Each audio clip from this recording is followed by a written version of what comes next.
अल्लाहुम्मा सल्लि अला सय्यदिना व मौलाना मुहम्मदिन मादनिल जूद वल करम वालिही बारिक वसल्लिम। हुसूल बरकत के लिए एक बार और पढ़ लीजिए। सल्लल्लाहु अला नबील उम्मी वालिही बारिक वसल्लिम सल्लल्लाहु अलैहि वसल्लम सलातम व सलामन अलैका या रसूल अल्लाह सल्लल्लाहु अलैहि वसल्लम।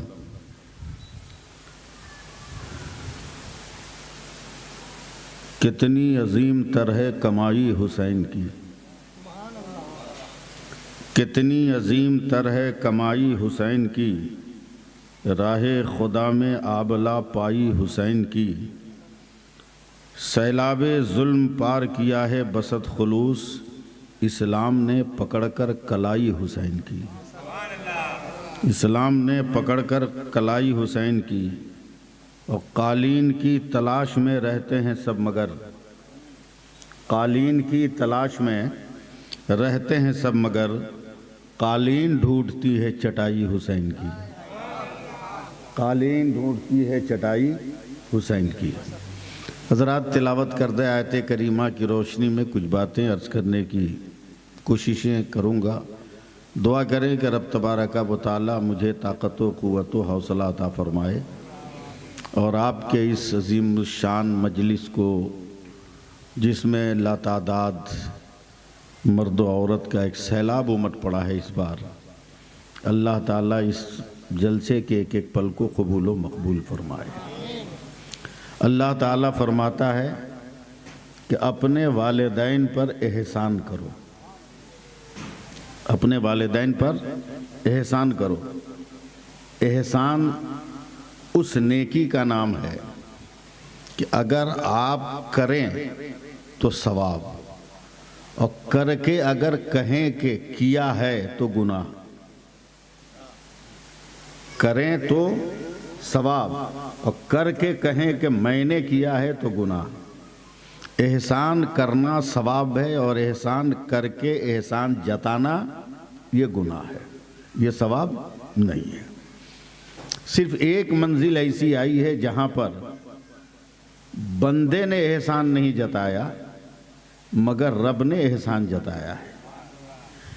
और ये बात समझ में नहीं आती कि जो काम बंदों के लिए जायज़ नहीं है वो काम परवरदिगारे आलम की मर्ज़ी से आलम वजूद में आया। जैसे कुरान की आयत है, लक़द मन्नल्लाहु अलल मोमिनीन इज़ बअसा फ़ीहिम रसूला, कि बेशक अल्लाह ताला ने अपने बंदों पर एहसान किया, उन्हीं में से उन पर रसूल भेजकर। एहसान करना तो ठीक है मगर एहसान जताना ये अजीब व गरीब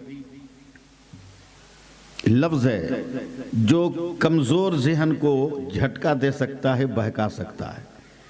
मैं 2 मिनट की ख़ास तवज्जो चाहूँगा। मैं आप में से तो सब आदमी का नाम नहीं जानता, और याद रखिए मोहब्बत का कोई नाम नहीं होता है। नफ़रत का नाम होता है, मोहब्बत का नाम नहीं होता। मैं तो आऊँ या ना आऊँ मगर मोरवी वालों के लिए हमेशा मैं कहता रहता हूँ कि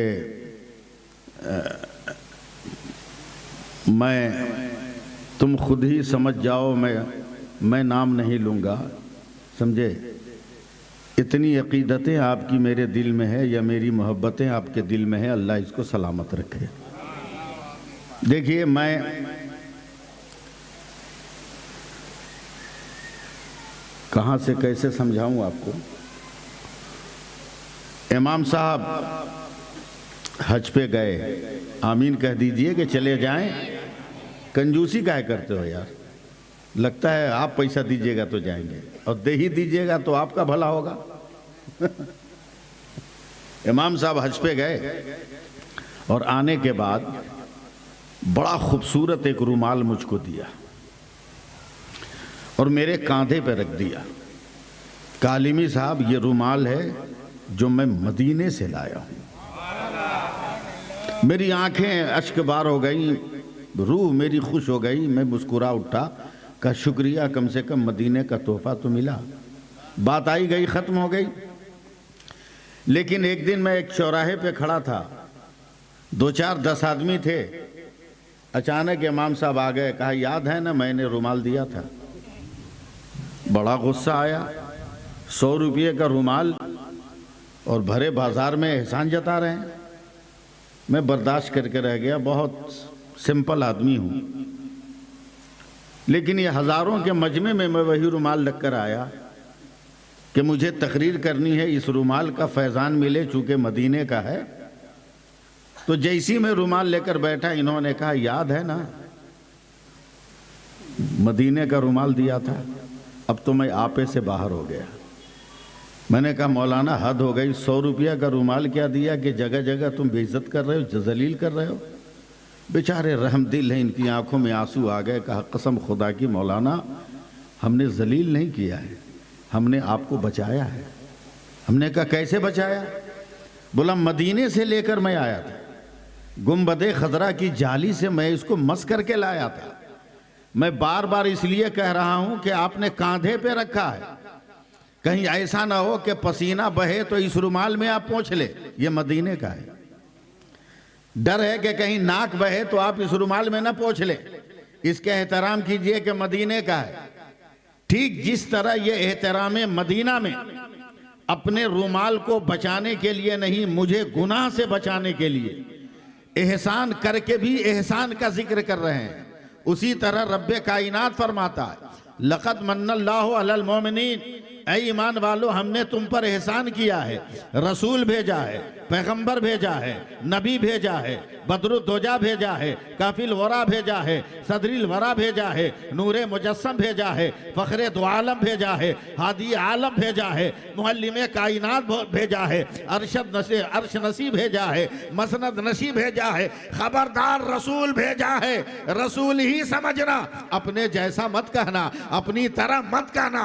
तो खुदा एहसान जताकर ये हम पर हमारी हिफाजत फरमा रहा है कि हम नबी को नबी माने, रसूल को रसूल माने। ये एहसान। तो अल्लाह फरमाता है वो बिल वालिदैन एहसाना, एहसान करो अपने वालिदैन पर, एहसान करो। दिल थाम लीजिएगा, आज मैं बहुत फिट फाट हूं आज। हदीस पाक में आया कि जब एक बेटे की रूह निकाली जाती है तो वो रूह अल्लाह की बारगाह में पेश की जाती है। रब फरमाता है फरिश्तों से कि जिस बेटे की रूह फरिश्ते ने निकाली है, उस बेटे से बाप मोहब्बत करता था कि नहीं। गुफ्तगू बहुत सुना है, मगर आज गुफ्तगू सुनिए। फरिश्तों ये बताओ कि मेरे बंदे के जिस औलाद की रूह निकाली गई, मेरा बंदा अपनी औलाद से प्यार करता है या नहीं? फरिश्तों ने कहा मौला बेइंतहा प्यार करता था, बहुत चाहता था, खुद नहीं खाता था, उसे खिलाता था, खुद परेशानी उठाता था, मगर उसे चैन और सुकून देता था। तब रब इरशाद फरमाता है तो जब रूह निकाली गई तो इस बच्चे के बाप ने तकलीफ का इजहार किया, गम का इजहार किया? क्या उसने कुछ गलत सोचा? फरिश्तों ने कहा नहीं मौला, जैसे ही रूह निकाली गई तेरे बंदे ने कहा इन्ना लिल्लाहि व इन्ना इलैहि राजिऊन। किसी और को याद नहीं किया, उसने तुम्हें याद किया, उसने तेरी तारीफ और तौसीफ की। रब फरमाता है फरिश्तों जन्नत में एक मकान बनाओ, जन्नत में एक मकान बनाओ और उस मकान का नाम बैतुल हम्द रखो, उस मकान का नाम बैतुल हम्द रखो, ताकि जो भी उस जन्नत के मकान में रहे हमेशा उस इंसान की तारीफ और तौसीफ करता रहे जो मेरे फैसले पर राजी था। यह है बाप की अजमत और रिफत। और याद रखिए औलाद अगर 2-4 कदम चलती है बाप की तरफ तो बाप 10 कदम चलता है अपनी औलाद की तरफ।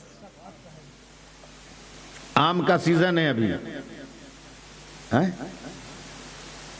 बहुत सारे पेड़ होंगे, पता नहीं मोरबी में तो मैंने देखा नहीं, आप लोग बताइएगा। पेड़ होंगे, जिन पेड़ों में फल आता है उसकी डालियां झुक जाती हैं नीचे की तरफ और जिन पेड़ों में फल नहीं आता उसकी डालियां उठी रहती हैं आसमान की तरफ। एकदम उल्टा है ये। फल वाला तो माल वाला है, उसे फख्र से सर ऊंचा करके रहना चाहिए। जिस पे फल नहीं वो तो खाली हाथ है, उसको तो शर्म से झुक के रहना चाहिए। मगर अजब मामला है, जो खाली हाथ है वो डाली सर उठाए हुए है, और जो फल से माला माल है वो डाली सर झुकाए हुए है। मैंने उस पेड़ से कहा, है पेड़ क्या बेवकूफी है, तुम माल वाले हो, तुम्हें तो सर उठा के रहना चाहिए। वो बेमाल वाला है, उसको सर झुका के रहना चाहिए। तो फलों से लदे पेड़ ने की डालियों ने नहीं, फलों ने कहा मेरी वजह से सर झुका है। बोला क्यों? कहा हम सर झुकाकर जड़ को सलाम कर रहे हैं। हम सर झुकाकर जड़ को सलाम कर रहे हैं। क्या मतलब? कहा ये जड़ ही है जिसने पानी सप्लाई किया तो हमारा वजूद हुआ। ये जड़ ही है जिसने एनर्जी सप्लाई किया तो हम पैदा हुए। ये जड़ ही है जिसने लज्जत सप्लाई किया तो हम में मिठास आई। ये जड़ ही है जिसने हुस्न सप्लाई किया तो हम पे रंग चढ़ा। ये जड़ ही है जिसने कुव्वत व तवानाई सप्लाई किया तो हम लोगों की नजर में ताकतवर हो गए। वो क्या सर झुकाएगा, वो तो गुरूर का सर उठाए हुए है। वो किसी न किसी दिन हवा के झोंके से जमीन पर गिर जाएगा। मगर हम इतना फलदार होने के बाद भी हम उसकी तरफ देख रहे हैं जिसकी वजह से मेरा वजूद बना है। ऐ दुनिया में बेटे और बेटियों की जिंदगी गुजारने वालों, कैसे मां को ठोकर मार सकते हो? एक पेड़ का फल कह रहा है जड़ सलामत है तो हम सलामत है, जड़ मौजूद है तो हम मौजूद है, और जड़ अगर महफूज है तो हम महफूज है। ऐ औलादो, तुम्हें भी अपने माँ बाप की तरफ देखना होगा। अगर तू सलामत है तो हम सलामत है, तू मौजूद है तो हम मौजूद है, तू जिंदा है तो हमारी जिंदगी है, और तू मुर्दा है तो हमारी जिंदगी मुर्दा है। कैसी जिंदगी? कितना रब्त है औलाद में और वालिदैन में। घबराइएगा नहीं आप, कितना रब्त है। बगदाद का एक बहुत बड़ा डाकू है, मर गया। जब मरा तो उसकी बीवी के पेट में बच्चा था। डाकू के मरने के बाद एक बच्चे को जन्म दिया। बच्चा 6 साल का हो गया। मां ने गुस्ल किया, नया कपड़ा पहनाया, आंख में सुरमा लगाया, सर में टोपी लगाई, उंगली पकड़ के मदरसे में ले गई, और उस मदरसे में ले गई जिसमें मेरे गौस ने तालीम हासिल की थी। ले गई, कहा मौलाना साहब मेरे बेटे को बिस्मिल्लाह पढ़ाइए। बहुत ध्यान से सुनिएगा, मैं बहुत स्पीड में आज नहीं बोल रहा हूं। मेरे बेटे को बिस्मिल्लाह कराइए। जवाब सुनिएगा और रिप्लाई दीजिएगा। नन्हे से बच्चे से, 6 महीने के बच्चे से उस्ताद पूछ रहा है, बेटा वजू से हो? नन्हा सा बच्चा कहता है, मुसलमान का बच्चा हूं इसलिए वजू से रहता हूं। प्यार से बोलना चाहिए था। एक हमारे बच्चे भी हैं जिनको पाक होने का शऊर नहीं, जिनको पेशाब करने का शऊर नहीं, जिनको इस्लामी हयात का पता नहीं है, जिनको पता नहीं पजामा बैठ के पहनना चाहिए कि खड़ा होकर, जिन्हें पता नहीं कि लुंगी बैठकर पहनना चाहिए कि खड़ा होकर, जिन्हें पता नहीं है खाते वक्त जो है लुकमा किस तरह मुंह में डाला जाए, वो बच्चे जो इस्लाम पर तनकीद करते हैं उनकी जिंदगी नहीं। वो नन्हा सा बच्चा कह रहा है कसम खुदा की कि मुसलमान का बच्चा हूं इसलिए बेवजू नहीं रहता, वजू से रहता हूं। सुभान अल्लाह। सर्वे करें अपनी औलादों का। हम अल्हम्दुलिल्लाह वजू से हूं का पढ़ो बिस्मिल्लाहिर्रहमानिर्रहीम। नन्हे से बच्चे ने अपनी जबान में पढ़ा बिस्मिल्लाहिर्रहमानिर्रहीम। जैसे ही नन्हे से बच्चे ने कहा बिस्मिल्लाहिर्रहमानिर्रहीम, उधर परवरदिगार ने फरमाया, फरिश्तों बगदाद के कब्रिस्तान में 6 साल से फला मुर्दे पर अजाब हो रहा है, जाओ उसकी कब्र में जन्नत के दरवाजे खोल दो, मैंने उसकी खताओं को माफ कर दिया। फरिश्ते अर्ज करते हैं मौला, किसी ने दुआ नहीं किया, किसी ने मगफिरत के लिए कुछ ना कहा, किसी ने नजात के लिए कुछ ना कहा, किसी ने बख्शिश के लिए कुछ ना कहा, और मरने वाला खुद मांग नहीं सकता दुआ, फिर बख्शिश कैसे, नजात कैसे? तो रब फरमाता है, ऐ फरिश्तों तुम्हें नहीं मालूम मगर मरने वाले का बच्चा बगदाद के मदरसे में बैठकर अभी उसने मुझको रहमान और रहीम कहा है, तो मेरी रहमत को गवारा नहीं कि जिसका बच्चा मुझे रहमान और रहीम कहे उसके बाप पर मैं अजाब नाजिल करो। बच्चे को भी बख्श दिया, उसके बाप को भी बख्श दिया। ये जिंदगी, लेकिन इससे हम और आप कोसों दूर है, इससे हम और आप कोसों दूर है। मां मर गई, मां मर गई, एहसास नहीं। अरे दुआ कबूल करने की सबसे बड़ी सनद आपके हाथ से चली गई। बाप मर गया, एहसास नहीं। रब को राजी करने के लिए सबसे बड़ा वसीला था जो खत्म हो गया। और हाल तो यह है कि मरने वाला मर गया और जैसे तैसे कफन दे दिया।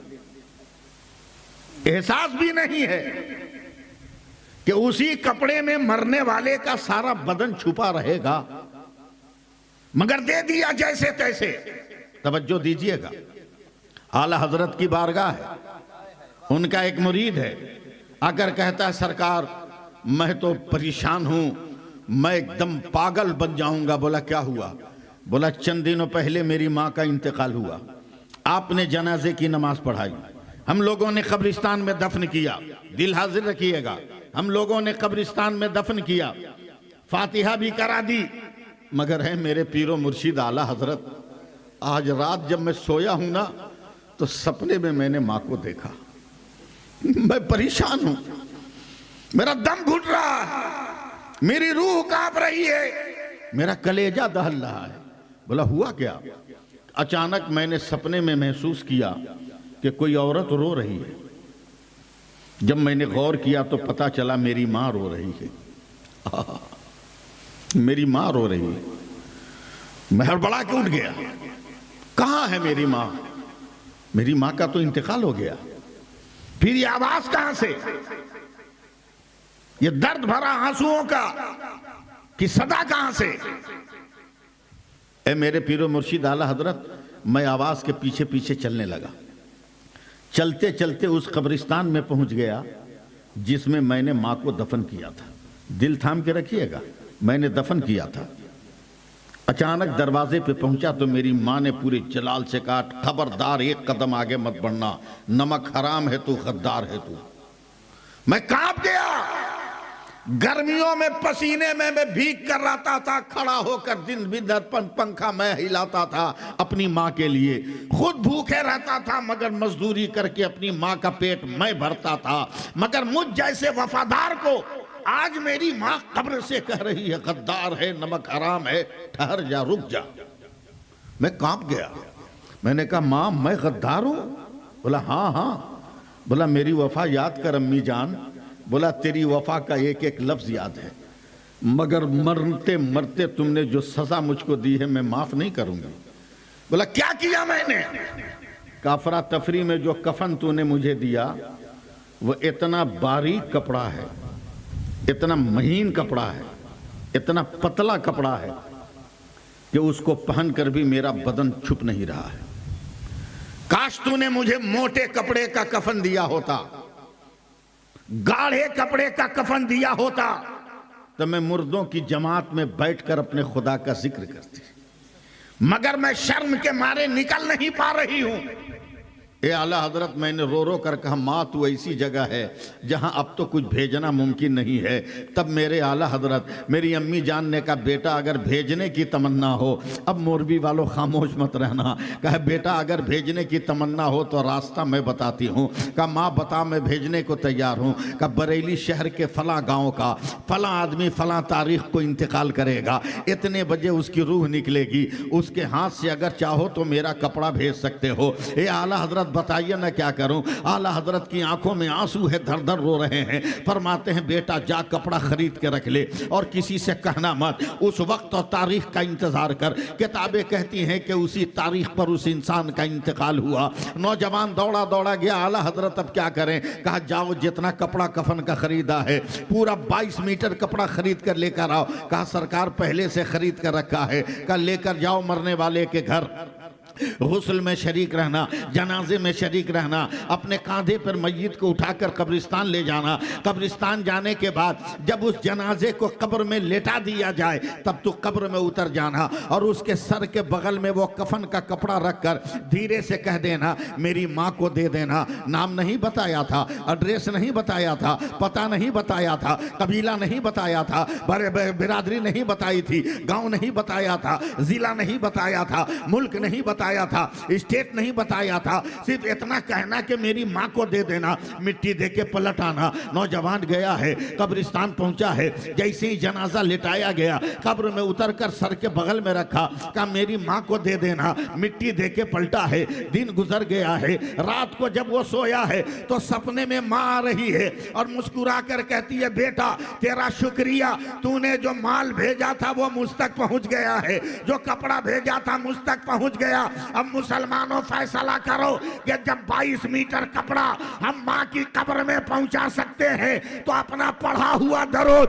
हम गुंबदे खजरा क्यों नहीं पहुंचा सकते, अपना भेजा हुआ सवाब हम बगदाद क्यों नहीं पहुंचा सकते, और अपना बनाया हुआ शरबत हम करबला के प्यासों तक क्यों नहीं पहुंचा सकते हैं।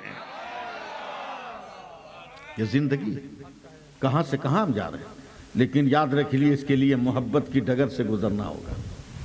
मोहब्बत किसको कहते हैं, माँ से पूछो ना, माँ से पूछो। हजरत हारून रशीद के ज़माने में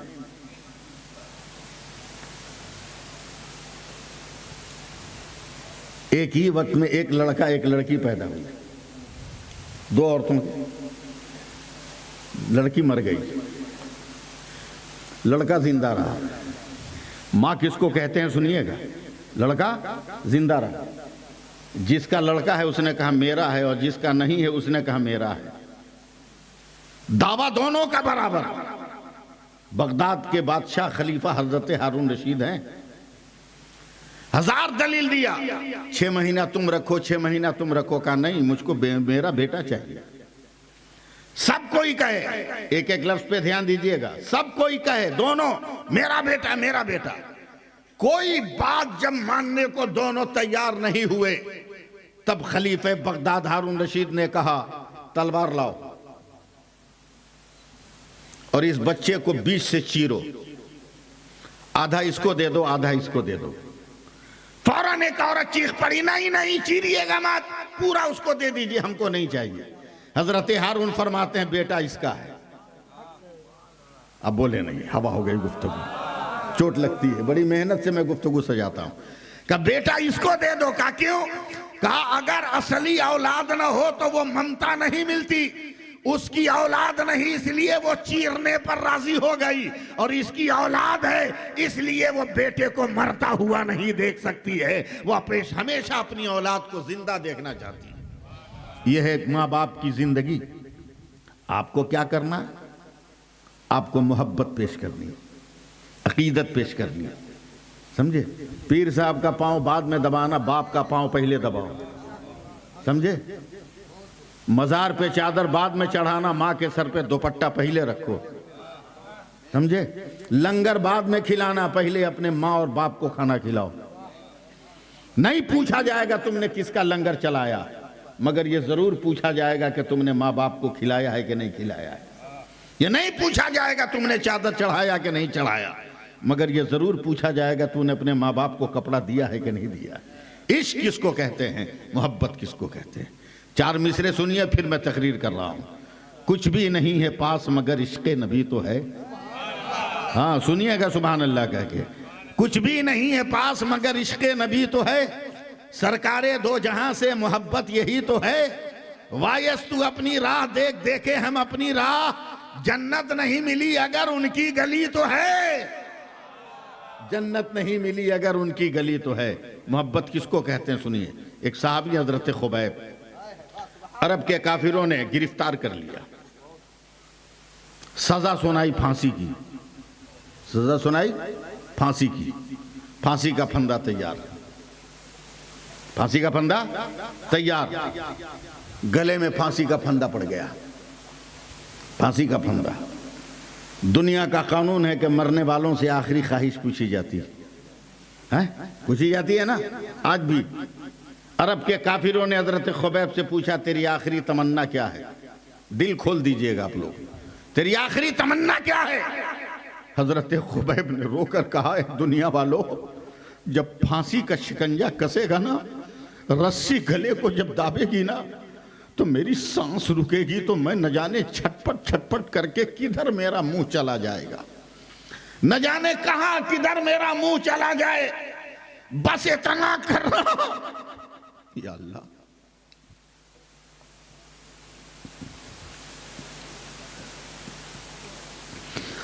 बस इतना करना कि छटपटा कर जब मेरा मुंह मदीने की तरफ से हट जाए, तो मेरा मुंह मदीने की तरफ कर देना, मेरा मुंह सिर्फ मदीने की तरफ करना।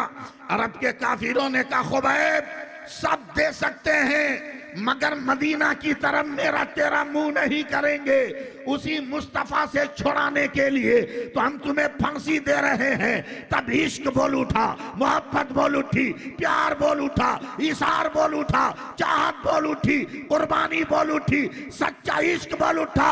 हाँ हाँ काफिरों, छोड़ देना मुझको मेरे हाल पर, जिधर मुंह जाएगा रहने देना, तुम मत मुझे छूना, मगर मेरी मोहब्बत बोल रही है, तुम मदीना की तरफ करो या न करो, मगर जिधर जिधर मेरा मुंह जाएगा खुदा मदीना को उधर उधर कर देगा, खुदा मदीना को उधर कर देगा। ये मोहब्बत, ये इश्क, ये इश्क। लेकिन हम और आप इस मोहब्बत और इश्क को ना समझे, समझा ही नहीं। काश हमने माँ का पांव दबा लिया होता, काश बाप का पांव दबा लिया होता है। और बीवी बन जाने के बाद ये औरत, बाप रे बाप, कितना इसका भाव बढ़ता है। भाव बढ़ना भी चाहिए, इसलिए कि बीवी बन गई, चंद महीनों के बाद इसके कदमों में अल्लाह की जन्नत रहेगी। भाव बढ़ना चाहिए मगर ज्यादा नहीं, शौहर से बदगुमानी नहीं। सुनो, और तो सैफुल्लाह अलीमी का एक लफ्ज, उम्र कितनी है तुम्हारी? 60 बरस, 70 बरस, 80 बरस, 100 बरस जाना बहुत मुश्किल है इस दौर में। इस दौर में 100 बरस पार करना मुश्किल है। 60-70 की उम्र है, मगर सुन लो, मैं साइलेंट होकर फिर आवाज उठा रहा हूं, कौम की बेटियों सुनो, अगर हदीसे पाक में आया कि एक दिन भी तुमने अगर अपने शौहर को यह कह दिया कि जब से तेरे घर में आई सुख नहीं मिला, सिर्फ एक बार अगर तूने कहा है, सिर्फ एक मर्तबा अगर तूने कहा कि जब से तेरे घर आई मुझको सुख नहीं मिला, अल्लाह के नबी फरमाते हैं कि अल्लाह हुक्म देता है कि उस औरत के नामे अमल से 70 बरसों की इबादत हटा दी जाए। तुम्हारी उम्र कितनी है? और एक मर्तबा शौहर को बुरा कहने का नतीजा क्या है कि 70 बरस की तेरी इबादत खत्म हो गई। किस पे नखड़ा कर रहे हो? किस पे गुरूर कर रहे हो? याद रखो, नफिल नमाज पढ़ने से अफजल है शौहर को खुश रखना। नफिल नमाज से बेअफजल है शौहर को खुश रखना। क्या या रसूल अल्लाह, हम शौहर को कैसे खुश रखें? मैं इस दौरे जदीद में तकरीर कर रहा हूं, जो व्हाट्सएप और फेसबुक की दुनिया है, इंस्टाग्राम की दुनिया है, नेट और सोशल मीडिया की दुनिया, उस दुनिया में मैं तकरीर कर रहा हूं। कितनी खिदमत करें। मेरे नबी फरमाते हैं कि तेरा शौहर किसी जंग में जख्मी हो जाए, उसका जख्म पक जाए, किसी दवा से ठीक ना हो, और तुम्हें यकीन हो कि अगर मैं जबान से उसके जख्म को चाटूंगी तो शौहर को आराम होगा, तो मैं हुक्म देता हूं कि तुम अपनी जबान से शौहर के जख्म को चाट कर उसे आराम पहुंचाओ, उसे सुख पहुंचाओ। और उसके साथ बदतमीजी, उसके साथ हेरा फेरी, ये कहां की जिंदगी, ये कहां की जिंदगी। अल्लाह फरमाता है वो बिल वालिदैन एहसाना, आप जैसा करोगे औलाद पे वैसा ही असर पड़ेगा। मैंने पहले ही एक जुमला कहा था, आईना झूठ नहीं बोलता, आईना झूठ नहीं बोलता। गोरे को गोरा दिखाता है, काले को काला दिखाता है, नाटे को नाटा दिखाता है, काने को काना दिखाता है, गंजा को गंजा दिखाता है, हैं? हर जो जैसा माल उसके सामने गया वैसे ही दिखाता है कि नहीं दिखाता। आईना झूठ नहीं बोलता। तो माँ बाप की जिंदगी भी औलाद के लिए आईना है। जैसे तुम अपने वालिदैन के साथ बर्ताव करोगे, तेरी औलाद उसी तरह तेरे साथ बर्ताव करेगी। अब मोहब्बत क्या है, इश्क क्या है, इस्लाम क्या है, कैसे लोगों ने माँ बाप पर एहसान किया। मेरे नबी की बारगाह है, एक साहबी गए, या रसूल अल्लाह, दिल थाम लीजिएगा, या रसूल अल्लाह मैंने माँ का दूध पिया है, मैंने माँ का दूध पिया है। अब एक लफ्ज बोल दूं, आप समझो या ना समझो। माँ वो होती है जिसका दूध पिया जाता है, माँ वो होती है जिसका दूध पिया जाता है, बेचा नहीं जाता। और जो माँ कह के दूध बेचते हैं वो समझे कि उनकी माँ है कि नहीं। समझना आपका काम था, बोलना मेरा काम था, समझे। वो समझे कि उनकी माँ है कि नहीं। माँ का दूध पिया जाता है, बेचा नहीं जाता। जमजम में वो अजमत नहीं है जो माँ के दूध के कतरे में है। सुभान अल्लाह कहिए इस लफ्ज को। साहबी कहते हैं, या रसूल अल्लाह मैंने माँ का दूध पिया है। सुभान अल्लाह बोलो। मैंने माँ का दूध पिया, फिर बोलो सुभान अल्लाह, फिर बोलो मैंने माँ का दूध पिया है। सुभान अल्लाह। इससे बड़ी नेमत इस रूए जमीन पर कुछ नहीं है, इससे बड़ी नेमत इस रूए जमीन पर कुछ नहीं। या रसूल अल्लाह मैंने माँ का दूध पिया है। बोला ठीक है, मैं चाहता हूं कि उस दूध का हक अदा कर दूं, मैं चाहता हूं कि उस दूध का हक अदा कर दूं। मेरे नबी पे जलाल की कैफियत आ गई, चेहरे सुर्ख हो गए, पसीने में भीग गया बदन। कहा तेरी माँ की जिस्मानी पोजीशन क्या है? कहा या रसूल अल्लाह मेरी माँ को फालिज मार दिया है, दोनों हाथ दोनों पैर बेकार है, सिर्फ सांस ले रही है, जिंदा है मगर बशक्ले मुर्दा। तवज्जो है ना, या लग गए आप लोग अपने काम में। जिंदा है मगर बशक्ले मुर्दा। अब मेरे नबी का जवाब सुनो। कहा तुम अपनी माँ को कांधे पे उठा लो और कयामत तक खाने काबा का तवाफ करो, कयामत तक खाने काबा का तवाफ करो। एक कतरा दूध की तो बात अलग है, सर्दी के मौसम में तुमने बिस्तर पर पेशाब किया था और तेरी माँ रात भर उस गीले बिस्तर पर सोई रही और तुम्हें अपने कलेजे पे रखा कि कहीं मेरे बेटे को ठंडक न लग जाए। उस एक रात का तू बदला नहीं दे सकता, माँ के दूध का बदला कहां से दे सकता है? माँ ही का एक दूध है जो गद्दारी का सबक नहीं देता, वफादारी का सबक देता है, वफादारी का सबक देता है, गद्दारी का दर्श नहीं देता।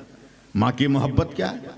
साहब ये रसूल है, कहते हैं या रसूल अल्लाह मेरी माँ का इंतकाल हो गया, मैं चाहता हूँ कोई ऐसा काम करूँ, ऐसा काम करूँ कि क़यामत तक मेरी माँ को सवाब मिलता रहे या बहुत लंबे दिनों तक सवाब मिलता रहे। जवाब सुनिए, फरमाते मेरे नबी, ऐ मेरे सहाबी, मदीना में जो फला तरफ से रास्ता आता है उस रास्ते में पानी नहीं, एक कुआं खुदवा दो और जब पानी आ जाए मीठा तो कहना कि ये मेरी माँ की तरफ से। जब तक वो कुआं रहेगा तेरी माँ को सवाब मिलता रहेगा। हैरत होगी आपको कि आज भी वो कुआं सलामत है, आज भी वो कुआं सलामत है, मामूली बात नहीं, आज भी वो कुआं सलामत है। अब एक जब माँ के लिए कुआं रख दिया तो कयामत तक सवाब मिल रहा है। अगर हम और आप भी वफादारी का ये सबक पढ़ लें तो बताइए हमें माँ की दुआएं मिलेगी कि नहीं मिलेगी? है? और जिस दिन माँ की दुआ मिल जाएगी उसका कोई जवाब नहीं, उसका कोई जवाब नहीं। मैं घर से निकलता हूं तो माँ का हाथ अपने सर पे रखता हूं, है? बाहर निकलता हूँ, लोग कहते हैं मौलाना डर नहीं लगता, बहुत पोजीशन खराब है भारत की। हमने कहा माँ का हाथ सर पे पड़ा है, चाहे पोजीशन जितनी खराब रहे मगर छाता हमारा बहुत मजबूत है छतरी हमारी बहुत मजबूत है, सारे हथियार उसी छतरी पे रुक जाएंगे। वफादारी किसको कहते हैं, ये सहाबा से सीखिए। मोहब्बत किसको कहते हैं, ये सहाबा से सीखिए। अब आइए एक रंग में वालिदैन पर एहसान कैसे हो ये देखना हो तो चलो सहाबा की ज़िंदगी को देखो, नबी अकरम सरवरे कायनात सल्लल्लाहु अलैहि वसल्लम के फरमान को देखो। आज दुनिया कहाँ से कहाँ चली जा रही है, उजाले के लिए दुनिया तलाश कर रही है, उजाला कहाँ मिले। इंसान समंदरों की लहरों में जाकर तलाश कर रहा है, इंसान जो है इंसान चाँद सितारों में तलाश कर रहा है, इंसान आसमान की बुलंदियों पर जाके कुछ तलाश कर रहा है। आप देखो ना, देखते नहीं हो, इंसान पानियों में जो है सब पानियों में जहाज़ और पानियों के अंदर जो है पनडुब्बी जो है पनडुब्बी कश्तियां बनाकर इंसान पानी में तलाश कर रहा है। इंसान हवाओं में जहाज के जरिए, रॉकेट के जरिए और जम्मू के जेट के जरिए जो है इंसान फजाओं में न जाने क्या तलाश कर रहा है। अभी कुछ दिनों पहले भारत ने चंद्रयान चांद पर भेजा था, चांद पर भेजा था। जिस साइंसदानों ने बनाया था वो पीठ के पीछे थे और जिन्होंने नहीं बनाया था वो एकदम हाईलाइट हो रहे थे। आपने देख लिया चंद्रयान का क्या हाल है। कुछ दिनों पहले साइंसदानों ने चांद पर जो है चंद्रयान भेजा था और तलाश कर रहे हैं क्या है, मगर उन पागलों को मालूम नहीं है चांद पर जाने की जरूरत क्या है, सूरज पे जाने की जरूरत क्या है, हवाओं के बीच में जाने की जरूरत क्या है, समंदरों की तह में जाने की जरूरत क्या है, दरियाओं के नीचे जाने की जरूरत क्या है, तालाबों में तलाश करने की जरूरत क्या है, हवाओं में खोजने की जरूरत क्या है, बागात और पेड़ में तलाश करने की जरूरत क्या है, आसमान की बुलंदी पे कमंदे डालने की जरूरत क्या है, बादलों को ठोकर मारकर पानी की तलाश करने वालों तुम्हें जरूरत क्या है। चलना तुम्हें एक ऐसा इंसान बता देते हैं, एक ऐसा वजूद बता देते हैं, एक ऐसा जिस्म बता देते हैं, एक ऐसा शख्स बता देते हैं। तुम्हें कुछ न तलाश करना होगा, आसमान उसके अंदर है, जमीन उसके अंदर है, चांद उसके अंदर है, सूरज उसके अंदर है, सितारे उसके अंदर है, हवा उसके अंदर है, जमादात उसके अंदर है, जमालियात उसके अंदर है, हयात उसके अंदर है, सुकून उसके अंदर है, करार उसके अंदर है, जिंदगी का भरम उसके अंदर है, अखलाक उसके अंदर है, किरदार उसके अंदर है, वकार उसके अंदर है, सब्र उसके अंदर है, ईसार उसके अंदर है, कुर्बानी उसके अंदर है, दुनिया की हर नेमत उसके अंदर है। मछलियों के पेट में तुम कुछ तलाश कर रहे हो, चलो ना उस पैगंबर की तरफ जिस पैगंबर के दस्ते रहमत में अल्लाह ने सब दे दिया है। क्या सूरज पर मुस्तफा का कब्जा नहीं, क्या चांद पे मुस्तफा का कब्जा नहीं, क्या सितारों पे मुस्तफा का कब्जा नहीं, क्या हवाओं पे मुस्तफा का कब्जा नहीं, क्या दरियाओं पे मुस्तफा का कब्जा नहीं, क्या चरिंदों परिंद पे मुस्तफा का कब्जा नहीं, क्या कंकरों पत्थर पे मुस्तफा का कब्जा नहीं, क्या बताओ जमीनों पर मुस्तफा का कब्जा नहीं। अरे कायनात एक तरफ है और मुस्तफा की जात एक तरफ है। मुस्तफा की जात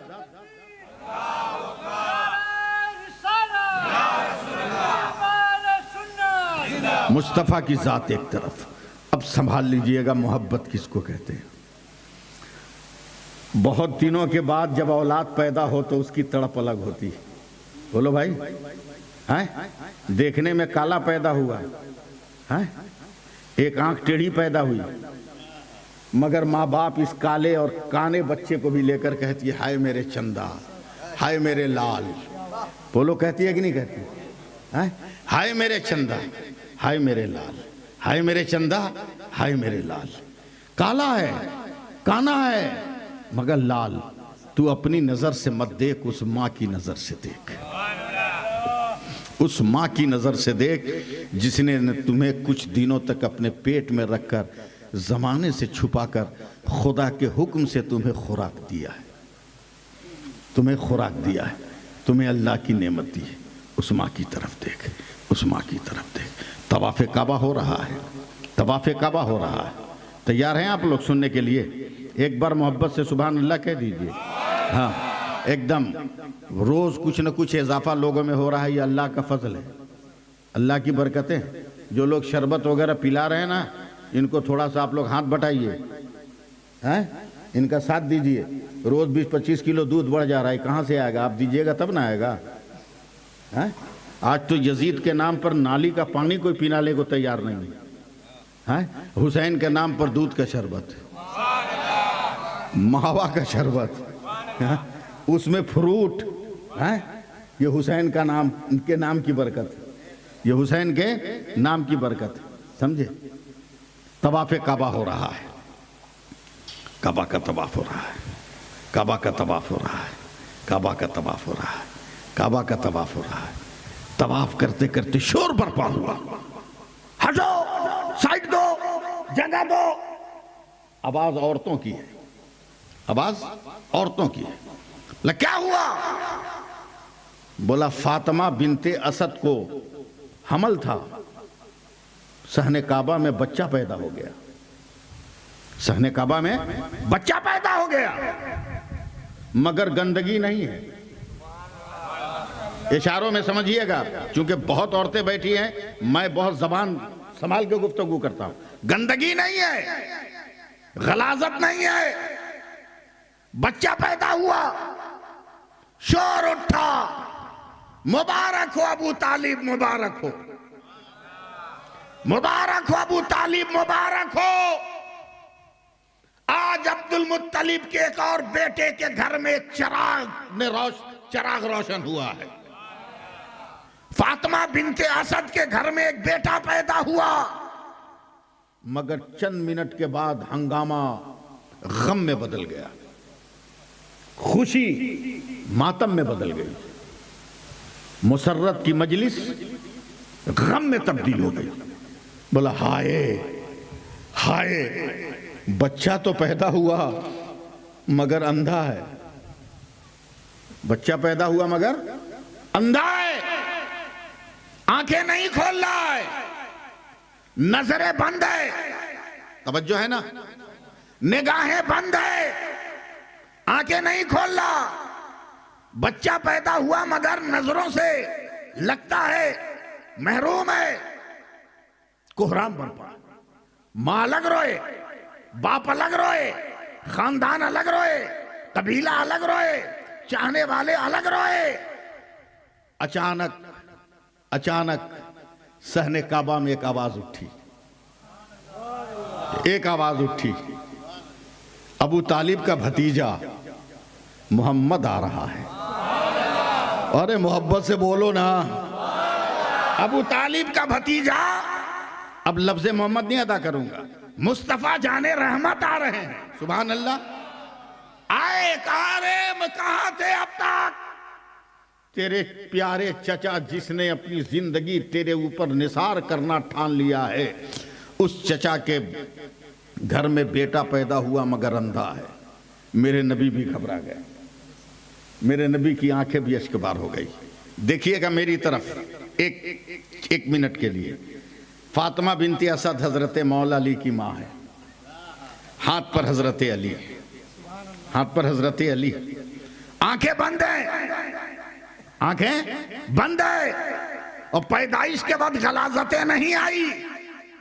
और ये भी अजब हुस्न इत्तफाक, हुसैन ऐसे ही हुसैन नहीं है, ऐसा ही फातह करबला नहीं है, ऐसे ही जन्नती जवानों का सरदार नहीं है, ऐसे ही नवासाए रसूल नहीं है।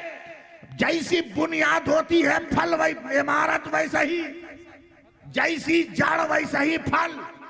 बोलो ना यार, जैसी जड़ वैसा फल, जैसा पेड़ वैसी शाख। बाप पैदा हुआ अल्लाह के घर में, मां पैदा हुई रसूलुल्लाह के घर में। जैसा पेड़ वैसा फल, कोहराम बरपा है। नबी अकरम अली तो आ गए, अबू तालिब को बेटा तो हुआ मगर अंधा है।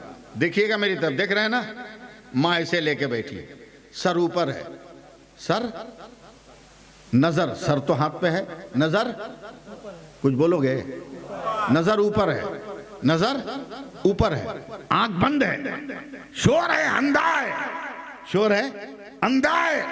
मेरे नबी इधर से आ रहे हैं, इधर से आ रहे हैं, आ रहे हैं, आ रहे हैं, मजमा छट रहा है, लोग हट रहे हैं, आ रहे हैं, आ रहे हैं।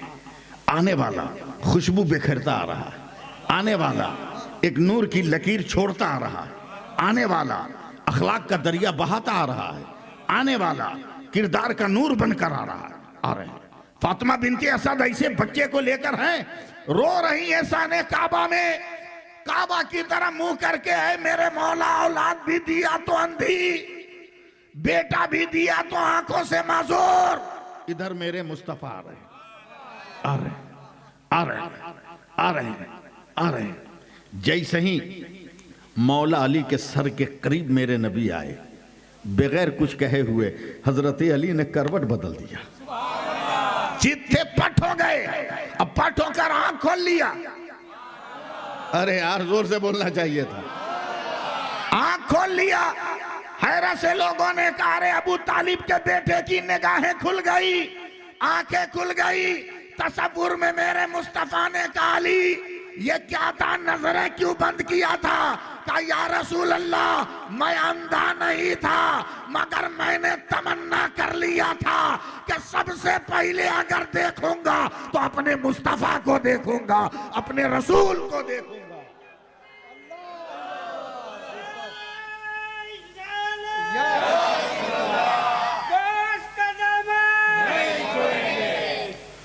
यह है जिंदगी, यह है मोहब्बत, यह है मोहब्बत। हिजरत की रात हजरत अली को बिस्तर पर लेटा दिया। एक बार भी उन्होंने कहा कि खतरों की दुनिया में मुझको क्यों छोड़ के जा रहे हैं? कभी कहा? आज तो बाप भी बेटे को कहेगा मेरा मर्डर आज रात को हो जाएगा, तू इस बिस्तर पे सो। बेटा बाप को बांध देगा उस बिस्तर में।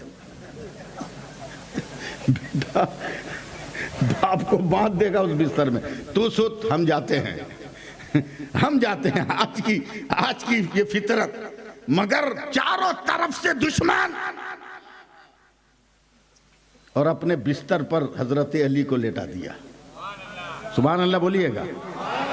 अरे ये मामूली बात नहीं थी। बिस्तर था नबियों के इमाम का, सोया था वलियों का इमाम, सोया था वलियों का इमाम, जो बाप बना शहीदों के इमाम का, जो बाप बना जन्नतियों के इमाम का। समझे? सोने के लिए बढ़े ना, तो नबी ने क्या फरमाया? तारीखी लफ्ज है, अली सो जाओ, सो जाओ। कुछ लोगों का कर्जा मेरे पास था, कुछ लोगों का माल मेरे पास है, उनको दे के मदीना में आके मुलाकात करना। हजरत अली सो गए। जब काफिरों को पता चला यहाँ नहीं है, मामला खत्म। जब हजरत अली मदीना गए, इश्क मोहब्बत, मदीना गए, साहबा ने कहा अली एक बात बताओ। कहा क्या? कहा मौत की दुनिया में तू सोया था, तलवारों की छांव में सोया था, हथियारों के नरगे में सोया था, नींद आई? नींद आई? नींद का मजा मिला? मजाक के अंदाज में नींद आई? हजरत अली मुस्कुराते हैं, कहा अल्हम्दुलिल्लाह, जिंदगी में तो इतनी प्यारी नींद कभी आई ही नहीं थी। समझिएगा मैं क्या कह रहा हूं? जिंदगी में इतनी प्यारी नींद तो आ ही नहीं थी। बोला कैसे? बोला हर रात सोता था तो गारंटी नहीं थी, हर रात सोता था तो जमानत नहीं थी, हर रात सोता था तो यकीन न था कि सुबह को उठेंगे तो जिंदा रहेंगे कि मुर्दा। मगर उस रात जब बिस्तरे मुस्तफा पे सोया तो यकीन था कि जिंदा रहूंगा। बोला कैसे? का मेरे पैगंबर ने कहा था फला फला का माल देकर मदीने में मुलाकात करना, जब तक मैं नबी से मिल नहीं लूंगा मौत का फरिश्ता आ नहीं सकता है। मौत का फरिश्ता आ नहीं सकता, ये यकीन है, ये यकीन है। और यकीन का दो आलम है। हजरत खालिद इब्ने वलीद का सर से लेकर पैर तक इतना जख्म का निशान था, तलवार, तीर और नेजे से कटने का, कि कहीं जिस्म बराबर नहीं था, इतना निशान था। हा? मगर 2-2 लाख, 3-3 लाख, 5-5 लाख दुश्मनों के मजमे में अकेले बीच में घुस जाते थे और दुश्मन कमांडर का सर काट लाते थे। हा? लोगों ने कहा है वलीद के बेटे खालिद, तुम्हें डर नहीं लगता कि बीच में घुस जाते हो, अगर तुम मार दिया गया तो बोला किसकी मजाल है जो मुझको मार दे, किसकी हिम्मत है जो मुझको मार दे। क्या मतलब? कहा मेरे नबी ने एक दिन मेरे जख्मों को देखकर कहा था, ए वलीद के बेटे खालिद, तू चाहे जितनी जंग कर ले मगर तू शहीद नहीं होगा। तो जब नबी ने कह दिया कि मैं शहीद नहीं हूँगा तो कौन माई का लाल है जो मुझको मारेगा, और जब नहीं मारेगा तो हम किनारे का है जंग लड़ेंगे, बीच में जाके लड़ेंगे। ये यकीन था, ये हौसला था, ये हौसला था। दिल संभालिएगा और ज़रा हाथ उठाकर एक बार मर्द लोग कहें या हुसैन, और जोर से कहें या हुसैन, एक बार और कहिए या हुसैन। अब संभालिएगा, इशारे किनायों में गुफ्तगू कर रहा हूँ, समझने की तैयारी कीजिए। औलाद पैदा होने के लिए ज़रूरी है, लफ्ज़ को बनाने में ज़रा सा दिक्कत हो रही है, मैं कैसे बनाऊं कि औरतें समझ जाएं। हाँ चलिए, बन गया।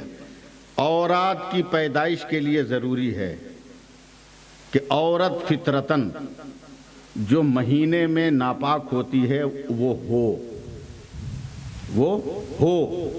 अगर वो ना हो तो मेडिकल साइंस कहती है कि औलाद नहीं होगी। महीने में अगर औरत फितरतन वो नापाक ना हो तो औलाद नहीं होगी। इसलिए कि औलाद के जरसूमे के लिए उस फितरत का होना जरूरी है। अगर वो ना हो तो औलाद नहीं, वो ना हो तो औलाद नहीं। मगर है दुनिया की मेडिकल साइंस, जवाब दो सैफुल्लाह अलीमी को। ऐ दुनिया की मेडिकल दुनिया, टैबलेट और कैप्सूल से दर्द को हवा करने वालों, अपने मरहमों से दवाइयों से जख्म को मुंदमिल करने वालों, सवाल है मेरा, जवाब दो। तेरी मेडिकल साइंस कहती है कि औरत को अगर ऐसा ना होता हो तो औलाद नहीं होगी, तो फातिमा को तो कभी ये हुआ ही नहीं। सैयदा फातिमा को तो कभी हुआ ही नहीं। इसलिए दुनिया की औरतें लगातार, अगर वो हमल से नहीं है तो लगातार 1 महीना कोई औरत नमाज नहीं पढ़ सकती। लगातार 1 महीना कोई औरत नमाज नहीं पढ़ सकती। मगर सैयदा फातिमा अकेली दुनिया की औरत हैं जिसने रोजाना मोल बेला नागा नमाज अदा किया है। कभी नापाक ही नहीं हुई, वो पाक है। बोल दो ना, पाक है। अरे क्यों ना हो, मुस्तफा पाक, अली पाक, फातिमा पाक, तब तो हसन और हुसैन पाक। मस्त है मुरबी वालों कि औरत को वो फितरत हो, न हो तो औलाद नहीं। मगर है मेडिकल साइंस, फातिमा को तो था नहीं, ये फितरत थी नहीं। मगर 1 नहीं 3 बेटे, 1 नहीं 3 बेटे। आपको मालूम होगा 2 लेकिन 3 बेटे हैं, हसन हुसैन मोहसिन, हसन हुसैन मोहसिन। हजरत मोहसिन का बचपन में विसाल हो गया।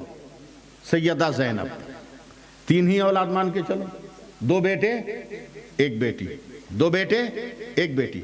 मेडिकल कहती है कि अगर ये फितरत ना हो तो औलाद नहीं। मगर है मेडिकल वालों, फातिमा को कैसे 3-3 औलाद, कैसे? 1300 से 1400 से ज्यादा जमाना गुजर गया। सवाल अपनी जगह पर, 1 साल गुजरा, सवाल अपनी जगह, तवज्जो, दुआ। 100 साल गुजरा, जवाब अपनी जगह, सवाल अपनी जगह। 200 साल हो गए, कोई जवाब न दे पाया, फातिमा को औलाद कैसे? 300 साल हो गए, कोई जवाब न दे सका, फातिमा को औलाद कैसे? जरा सा भरोसा दीजिए मुझको, मैं बहुत बड़ी बात कहने वाला हूं, जरा सा सपोर्ट कीजिएगा। 400 साल हो गए, जवाब नहीं। 500 साल हो गए, जवाब नहीं। 600 साल हो गए, जवाब नहीं। जब फितरत नहीं तो फातिमा को औलाद कैसे? 700 साल हो गए मगर जवाब नहीं। 800 साल हो गए मेडिकल ने जवाब ना दिया। 900 साल हो गए साइंस ने जवाब ना दिया। 1000 साल हो गए मगर साइंस ने जवाब ना दिया। 1100 साल हो गए मगर मेडिकल ने जवाब ना दिया। जब 1200 साल हुए तब फिर मेडिकल से सवाल, बता फातिमा को औलाद कैसे हुई? तेरा दावा है कि अगर ये महीना नहीं तो औलाद नहीं, तो फातिमा को तो नापाकी के असरात न थे। हुसैन कैसे आए? हुसैन कैसे आए? हसन कैसे आए? जैनब कैसे आए? जब कहीं जवाब न मिला तब ये सवाल बरेली के इमाम आला हजरत की बारगाह में गया। हाथ उठाकर बोलो सुभान अल्लाह। तब ये सवाल बरेली के इमाम नहीं, पूरी दुनिया के इमाम इश्क व मोहब्बत मुजद्दिद आजम इमाम अहमद रजा की बारगाह में गया। सरकार मेडिकल कहती है अगर औरत को महीना नहीं तो औलाद नहीं, मगर फातिमा को औलाद कैसे हुई? तब इमाम अहमद रजा ने कहा मैं बता दूं हुसैन कैसे पैदा हुए, मैं बता दूं हसन कैसे पैदा हुए, मैं बता दूं जैनब कैसे पैदा हुई, कब बताइए ना। तब इमाम अहमद रजा ने कहा या रसूल अल्लाह, तेरी नस्ल पाक में है बच्चा बच्चा नूर का, तू आईने नूर, तेरा सब घराना नूर का। नारे तकबीर, नारे रिसालत, इश्क मोहब्बत, इश्क मोहब्बत, इश्क मोहब्बत, इश्क मोहब्बत। प्यार से बोल दीजिए सुभान अल्लाह। एक बार हाथ उठाकर कहना मसलके आला हजरत, मसलके आला हजरत, मसलके आला हजरत। सुभान अल्लाह। खुश अकीदा मुसलमानों, तुमने तबीयत नहीं रूह खुश कर दिया है? तुमने रूह खुश कर दिया। आज भी जिंदगी है, लाओ फातिमा की तरह। करबला याद है, फातिमा भूल गए। करबला याद है, अली भूल गए। करबला याद है, फातिमा का फटा दुपट्टा भूल गए। करबला याद है, अली की मजबूरी भूल गए। करबला याद है, अली की बेचारगी भूल गए। करबला याद है, भूल गए कि अली ने चमड़े के मशकीजे में पानी भर भर कर जरूरतमंदों के घरों तक पहुंचाकर मजदूरी लेकर हलाल खुराक से अपने बच्चों की परवरिश किया था। भूल गए। करबला याद है, फातिमा की अजमतों को भूल गए, दूध की पाकीज़गी को भूल गए, हया की उस अंजुमन को भूल गए, पाकी और इफ़्फ़त और तिहारत की उस कायनात को तू भूल गया। याद रख, बेटे की जिंदगी का कमाल कम होता है, बेटे की जिंदगी का कमाल कम होता है, मां के दूध का कमाल ज्यादा होता है। मां के दूध का कमाल ज्यादा होता है। अब बिला मुबालगा मुझे कहने दो, मेरे गरीब नवाज, सबके गरीब नवाज, हिंद के राजा, सबके ख्वाजा, इलेक्शन वाले राजा नहीं, सलेक्शन वाले राजा। बोलो सुभान अल्लाह। इलेक्शन वाले नहीं, सलेक्शन वाले। सिलेक्शन भी तुमने नहीं किया, मेरे रब ने किया। सबका सिलेक्शन फेल हो सकता है, मेरे रब का सिलेक्शन फेल नहीं होगा, कनेक्शन होगा। सिलेक्शन से कनेक्शन होगा। हैं? आए दूरी से कहते अम्मा अम्मा अम्मा, मैं बहुत खुश हूँ, मजा आ गया। अम्मा मजा आ गया, बहुत खुश है। बोले क्या हुआ? बोला आज 1000 काफिरों को मैंने कलमा पढ़ा कर मुसलमान कर लिया। इतना धीरे बोलिएगा तो मैं सो जाऊंगा। 1000 काफिरों को मैंने कलमा पढ़ाकर मुसलमान कर लिया। मेरे गरीब नवाज की अम्मी जान सुन के मुस्कुराती नहीं है, बल्कि कहती हैं बेटा इसमें तुम्हारा कमाल का है। 1000 काफिरों को कलमा पढ़ाया, ये तेरा कमाल है, ये कमाल तो मेरा है। मेरे गरीब नवाज के पैरों तले जमीन हिल गई। बोला माँ तबलीग किए हम, पत्थरों से टकराए हम, सफ़र किए हम, दौड़ धूपे हम, लोगों को बटोरे हम, जमा किए हम, पढ़ाए हम, कलमा सुनाया हम, दीन फैलाया हम, मेहनत की हम, कमाल तेरा कि मेरा। माँ ने कहा बेटा तेरा कमाल नहीं मेरा कमाल है। मोरबी की कौम की बेटियों, माओ बहनों, गौर से सुनो, आज भी अगर तू इस पे अमल कर लेना तो दुनिया बदलने में टाइम नहीं लगेगा। सारे जालिम बिल में घुस जाएंगे और इस्लाम कल भी था, इस्लाम आज भी है, इस्लाम मुस्तकबिल में भी रहेगा। कमा तू तो घर से नहीं निकली, तेरा कमाल कैसे? तब मेरे गरीब नवाज की अम्मी जान ने कहा बेटा जब तू छोटा था ना, तेरे दूध पीने का जमाना था ना, और जब तू दूध पीने के लिए रोता था ना तो मैं तुमको दूध नहीं पिलाती थी। तू रोता रहता था मैं छोड़ देती थी। मैं पहले वजू करती थी। हाँ समझिएगा मैं क्या कह रहा हूँ। पहले वजू करती थी, वजू करके आती थी, इत्मीनान से बैठती थी। तुम रोते थे तो तुमको उठा के अपने सीने से लगाती थी। जैसे ही तू मेरी छाती से मुंह लगाकर दूध पीना शुरू करता तो जब तक दूध पीता मैं अपने नबी पे दरूद पढ़ती थी, अपने नबी पे दरूद पढ़ती थी। जब तू दूध पीकर तेरा पेट भर जाता, मुंह हटा लेता, तब मैं दरूद को रोक देती। उसके बाद दुपट्टे में हाथ छुपाकर मैं दुआ के लिए उठाती। अल्लाह मेरे मोइनुद्दीन ने मेरे छाती के जितने कतरे दूध पिए हैं, हर कतरे के बदले में उसको बुलंदी अता फरमा, उसको हुरूज अता फरमा, उसको कामयाबी अता फरमा। मोइनुद्दीन ये तेरी मेहनतों का कमाल नहीं है, ये मेरे दूध की पाकी और उसकी हलाल रंगत का कमाल है कि तुम्हारी जबान में अल्लाह ने तासीर दिया है कि जमाना तेरे कदमों के करीब आ रहा है। आज बेटा जुआड़ी हो गया, बेटा शराबी हो गया, बेटा लुटेरा हो गया, बेटा गुनहगार हो गया, औलाद बेनमाजी हो गई। जुमा को भी हमारी औलाद नमाज पढ़ने नहीं जाती, ईद बकरीद को सबसे पीछे रहती है, औलादों को बाद में कोसना। ऐ माओ पहले तू अपना सर्वे कर, काश तूने वजू करके अपनी औलादों को दरूद पढ़ते हुए दूध पिलाया होता तो आज गज्जा की बेटियों का ये हाल ना होता, फलस्तीन के मुसलमानों का हाल ना होता। हर घर से सलाहुद्दीन निकलता, हर घर से अली का गुलाम निकलता, हर घर से हुसैन का गुलाम निकलता,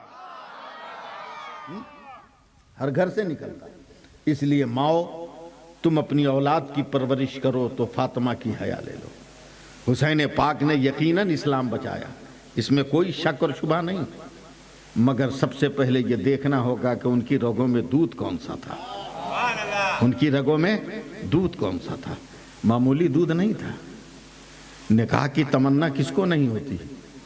बड़े बड़े मालदार सहाबी निकाह की तमन्ना रखते थे कि सैयदा फातिमा से हो जाए।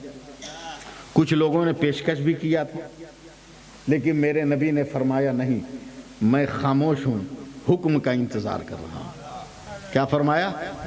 हुक्म का इंतजार कर रहा हूं। कुछ दिनों के बाद कहा बिलाल ऐलान कर दो कि आज अली व फातिमा का निकाह होगा, अली व फातिमा का निकाह होगा। क्यों हुक्म का इंतजार किया? इसलिए कि अली अल्लाह के घर के थे, अल्लाह के घर में पैदा हुए थे, फातिमा रसूलुल्लाह के घर में, तो रिश्ता कोई दूसरा क्यों लगाएगा। हज़रत उमर ने कहा या रसूल अल्लाह अली का रिश्ता फातिमा से, अली तो बहुत गरीब है।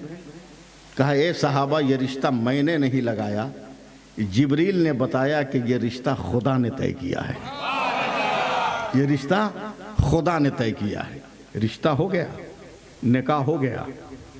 सोने का टीका नहीं है, सोने का कंगन नहीं है, चांदी की पाजेब पैरों में नहीं है, सोने की हार गले में नहीं है, मगर फातिमा जेवर से खाली भी नहीं, फातिमा जेवर से खाली भी नहीं। पेशानी पर सजदों का टीका है। बोल दो सुभान अल्लाह, बोल दो। तहदीसे नेमत का इजहार फर्ज है। फातिमा की पेशानी पर सजदों का टीका है, हाथों में शरीयत का कंगन है, पैरों में मजहब की बेड़ियां लगी हुई है। गले में इबादत और रियाजत का हार लटक रहा है। ऐशा की नमाज हो गई। क्यों इमाम हुसैन ने करबला में इस्लाम संभाल लिया? शादी की पहली रात है, ऐशा की नमाज हो गई। मेरे नबी मस्जिद नबी से निकलकर हजरत अली के घर गए। बेटी फातिमा शर्म में डूबी हुई, शादी की पहली रात है ना, शर्म में डूबी हुई सैयदा फातिमा ने कहा, हाँ अब्बा जान, का एक गिलास पानी, एक गिलास पानी, एक गिलास पानी, एक गिलास पानी। सैयदा फातिमा ने एक गिलास पानी दिया। सैयदा फातिमा ने एक गिलास पानी दिया। आखिरी मोमेंट है, 2 मिनट की बात है। सैयदा फातिमा ने पानी दिया। अरे कहाँ देख रहे हो, मेरी तरफ देखना। बापू आए हैं ठीक है, लेकिन हम तो उसका जिक्र कर रहे हैं जिसका जिक्र फरिश्ते करते हैं। नबी ने कहा बेटी फातिमा पानी। सैयदा फातिमा ने एक गिलास पानी दिया। मेरे नबी ने पानी को पिया। देख रहे हो ना आप लोग, पानी को पिया, पी लिया, पानी को आधा पिया। उसके बाद थोड़ा सा पानी अपने हाथ में लिया, हजरत अली के सीने पे छींटा मारा। थोड़ा पानी लिया, हजरत फातिमा के बदन पे छींटा मारा। थोड़ा पानी बच गया, बोला बेटी आधा तुम पीना, आधा अली को पिला देना। आधा तुम पीना, आधा अली को पिला देना। आधा तुम पीना, आधा अली को पिला देना। आधा तुम पीना, आधा अली को पिला देना। आप समझ रहे हो कि पानी की सप्लाई हो रही है? आप समझ रहे हो कि पानी का ट्रांसफ़र हो रहा है? जी नहीं, ये पानी की सप्लाई नहीं है, ये नूर का ट्रांसफ़र, ये पानी का ट्रांसफ़र नहीं हो रहा था, बल्कि नूर नूर को ट्रांसफ़र कर रहा था, रोशनी रोशनी को ट्रांसफ़र कर रहा था, उजाला उजाला को ट्रांसफ़र कर रहा था। इसीलिए तो मेरे नबी ने फरमाया है कि मैं भी सरापा पाक हूँ, मेरा आने वाला हसन हुसैन भी सरापा पाक है। इसलिए मोरबी के मुसलमानों, मैं आपको मुबारकबाद देता हूँ कि मुहर्रम के महीने में ज़िक्र अहले बैत के लिए, इस्लाही गुफ्तगू के लिए आप इतनी ज़िंदगी गुजारते हो। याद रखो, अभी जो आपने पिया गिलास में, उसको क्या बोलते हैं? है वो तो अंग्रेजी में कहा, उर्दू में बोलो ना। शरबत है, फूड और ये सब, फूड, लस्सी फस्सी सब काहे के लिए? इतना उर्दू में बोलो, क्या बोलते हैं? शरबत। क्या बोला? शरबत। क्या बोला? शरबत। क्या बोला? शरबत।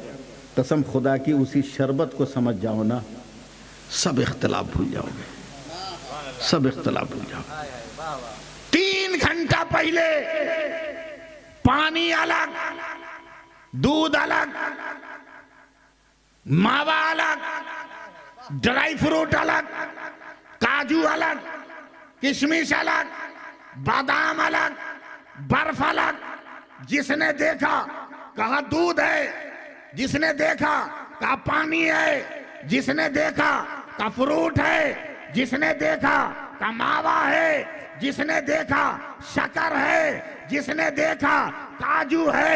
मगर मिलाने वाले ने सबको मिला दिया, सबको एक जगह करके एक गिलास में डाला। तो अब कोई दूध नहीं कहता, अब कोई पानी नहीं कहता, अब कोई काजू नहीं कहता, अब कोई मावा नहीं कहता। औरत भी कहती है शरबत है, मर्द भी कहता है शरबत है, बूढ़ा भी कहता है शरबत है, बूढ़ी भी कहती है शरबत है, बच्चा भी बोलता है शरबत है, बेटी भी बोलती है शरबत है। अबे जिस तरह अलग रहने वाले को मिला दिया गया तो शरबत हो गया, उसी तरह हम अलग अलग है, मगर जब यहाँ बैठ गए सब हुसैनी है, सब अली वाला है, सब फातिमा वाला है, सब करबला का शहीद वाला है।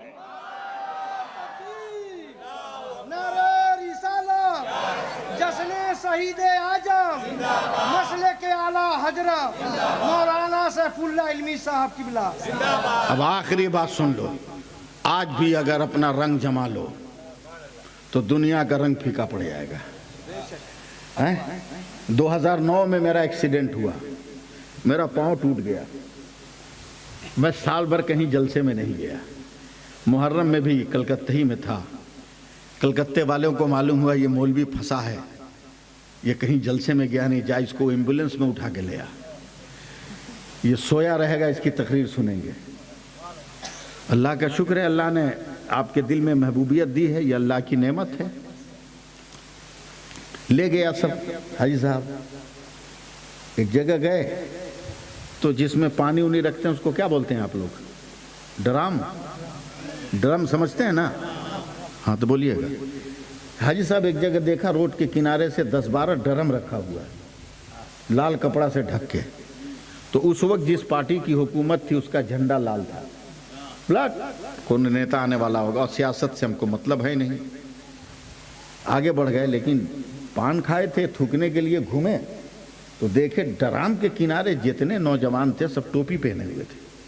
मैंने ड्राइवर को कहा गाड़ी बैक करो, नेता आने वाला नहीं है, इसलिए कि मुसलमान टोपी पहने हुआ है।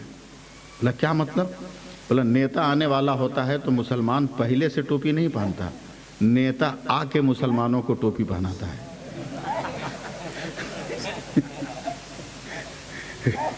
करीब चलो, मैं गया, मैंने कहा अरे बेटा ड्रम में कहा है। बोला कैसे मौलवी हैं आपको पता नहीं? बोला बे पर्दे में छुपाया है हमसे, हमारे मौलवी होने से ड्रम का क्या ताल्लुक? बोला क्या तकरीर कीजिएगा आप?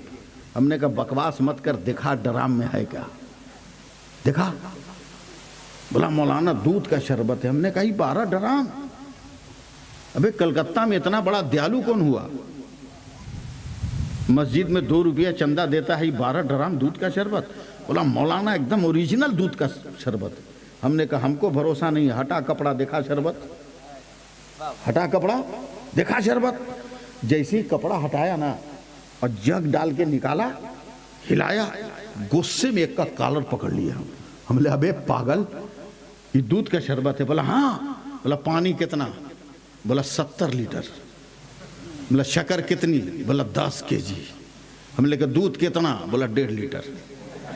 बोले बोल पागल तू है कि हम हैं? बोला क्या हुआ? बोला 70 kg पानी है, पानी का शरबत नहीं बोलता। 10 kg शक्कर है, शक्कर की शरबत नहीं बोलता। 1.5 किलो दूध है, दूध का शरबत बोलता है जालिम। बोला हाँ मौलाना, कसम खुदा की ये दूध का शरबत है। हमने कहा कैसे बे, इस 70 किलो पे 1.5 किलो क्या? क्या जवाब दिया कलकेशियन ने? कहा मौलाना होश में रहिए, करबला में 22,000 यजीदी थे, हुसैनी 72 थे, मगर 22,000 पर 72 का रंग चढ़ा हुआ है, उसी तरह 70 पर 1.5 किलो का रंग चढ़ा हुआ है। इसे दूध का शरबत कहा जाएगा। आज भी तुम नमाजें शुरू कर दो, आज भी तुम पाकी शुरू कर दो, आज भी तुम किरदार बना लो, आज भी तुम अखलाक बना लो, तो भारत के हर बाशी पर तेरे किरदार का रंग जमेगा। तो कोई ख्वाजा का मुखालिफ नहीं होगा, सब रजा रजा कहेगा, सब ख्वाजा ख्वाजा कहेगा। इसलिए पैगाम देते हुए, अपनी बात खत्म करते हुए, आपको भी कल आना है? कल मुझे भी तैयारी करनी है ना। कल से मैं शुरू कर रहा हूँ दास्तान में, कल से शुरू कर रहा हूँ। तो नियत ठीक है ना? आने का इरादा है ना? हाँ पहले से इरादा कर लीजिए, उसकी बरकतें, समझे, उसकी बरकतें हैं।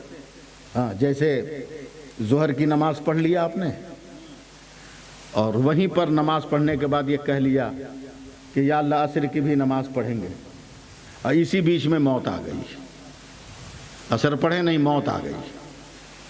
फरिश्तों से रब ने फरमाया इसका नाम अमल का ये है, जोहर की नमाज तक लिखा हुआ है। अल्लाह ने फरमाया असर की भी नमाज लिख। बोला मौला उसने अदा नहीं किया। कहा अदा किया नहीं किया, नियत तो किया था ना। तो आप भी कल आने की नियत कर लो, कम से कम हुसैन के जिक्र करने वालों में शुमार तो हो जाएगा। मैं आपका शुक्रिया अदा करता हूँ और इस बात की अपील करता हूँ कि मेरी बातों को हल्के में मत लीजिएगा। जब बिस्तर पे सोने जाइए तो गौर कीजिए, सोचिए, सोचिए, याद रखिए। सर में जो बाल ठीक करते हैं उसको क्या बोलते हैं? कंघी। कंघी करने के लिए ज़रूरी है कि कंघी का सब दाना ठीक हो, जितना दांत है, और जगह जगह से 2-4 को टूटा हो तो झाड़िएगा तो झड़ेगा, नोच लेगा, हैं? बिगाड़ देगा, फ्रेश नहीं करेगा। तो किरदार में भी दाग नहीं रहना चाहिए। किरदार साफ रखिए ताकि औलाद भी साफ हो, ख़ानदान भी साफ हो, माशरा भी साफ हो और ज़िंदगी के तमाम रौनकें साफ हो। याद रखिए, इसकी बैटरी डाउन हो गई तो ये लाइट बंद हो गई। बैटरी डाउन तो लाइट बंद। ऑपरेटर वाला दौड़ के आया, बोला मौलाना का चेहरा चमक क्यों नहीं रहा है? भाई गलत अंदाज़ा लगाए हो, हम लाइट से नहीं चमकते, हम तो इश्क के रसूल से चमकते हैं, समझे। उसने देखा लाइट जल क्यों नहीं रही, दौड़ के आया, बैटरी चेंज कर दिया, फिर भगाभग जलने लगा। हैं, रिचार्ज करना इसका मतलब ज़रूरी है। बैटरी है तो डिस्चार्ज होगी, उसको रिचार्ज करना ज़रूरी है। और मेरे नबी ने फरमाया, ईमान क्या दिया तुम्हारे दिल में जल रहा है, तेरे जिस्म में, इसकी बैटरी को डाउन मत होने दो। दिन भर में 5 मरतबा रिचार्ज करो। फजर पढ़ लो, रिचार्ज हो जाए। ज़ोहर पढ़ लो, रिचार्ज हो जाए। असर पढ़ लो, रिचार्ज हो जाए। मगरिब पढ़ लो, रिचार्ज हो जाए। और असर ऐशा में 17 पढ़ो ताकि फुल चार्ज हो जाए, समझे, फुल चार्ज हो जाए। अल्लाह ताला ये तौफीक हम सबको अता फरमाए। फिर मेरे साथ सब लोग पढ़िए, अस्तगफिरुल्लाह रब्बी मिन कुल्ले ज़म्बियों व अतूबो इलैह, अशहदु अल्ला इलाहा इल्लल्लाह व अशहदु अन्ना मुहम्मदर रसूलुल्लाह। यार ज़िंदा सोहबत बाकी। अल्लाह की बारगाह में दुआ है कि अल्लाह ताला इस मजलिस की तमाम अच्छी बातों को कबूल फरमाए। जो बातें गलत हो गई हों, अल्लाह उसे अपनी बारगाह से खारिज करके उसको ऐब और नुक्स से महफूज व मामून फरमा कर हम सब की हर एक हाज़िरी को, बड़े छोटे सब की हाज़िरी को कबूल व मकबूल फरमा कर, अल्लाह जिस तरह आज हुसैन लिखे हुए झंडे के नीचे तूने हम सबको जगह दिया है, मौला कल क़यामत के मैदान में भी हुसैन लिखा झंडा नहीं, हुसैन के झंडे के नीचे जगह दे दे, ताकि अहले बैत के सदक़े में हम तेरी रहमतों को ले सकें। आमीन आमीन बिजाहि सय्यदिल मुरसलीन व आखिरु दवाना अल्हम्दुलिल्लाहि रब्बिल आलमीन। मोरबी वालों, एक शेर सुन लो। बहुत तल्ख, बहुत कड़वा हम बोल रहे हैं ना, लेकिन एक शेर सुन लो कि हो जहर में खुलूस तो पी जाओ शौक़ से, हो जहर में खुलूस तो पी जाओ शौक़ से, अमृत हो बेखुलूस तो ठोकर से मार दो। अस्सलामु अलैकुम व रहमतुल्लाहि व बरकातुहू। खड़े हो जाइए, सलातो सलाम पढ़िए। सुल्ताने करबला को हमारा सलाम हो, जानाने मुस्तफ़ा को सलाम हो, सुल्ताने करबला को हमारा सलाम हो। उम्मत के वास्ते जो उठाई हंसी खुशी, उम्मत के वास्ते जो उठाई हंसी खुशी, उस लज्जते जफा को हमारा सलाम हो, सुल्ताने करबला को हमारा। प्यासा हिरन में शागिए कौशल कला दिला, प्यासा हिरन में साकिए कौशल कला दिला, उम्मत के पेशवा को हमारा सलाम हो, सुल्ताने करबला को। दुश्मन की तेग झुक के ये कहती शाह से, दुश्मन की तेग झुक के ये कहती थी साह से, जन्नत के दिलरुबा को हमारा सलाम हो, सुल्ताने करबला को हमारा सलाम। नासिर विलाए शाह में कहते थे बार बार, नासिर विलाए शाह में कहते थे बार बार, सुल्ताने करबला को हमारा सलाम हो, जानाने मुस्तफा को हमारा सलाम हो। अस्सलातु वस्सलामु अलैका या रसूलल्लाह, अस्सलातु वस्सलामु अलैका या हबीबल्लाह, अस्सलातु वस्सलामु अलैका या मुहम्मद रसूलल्लाह। बैठ जाइए आप लोग।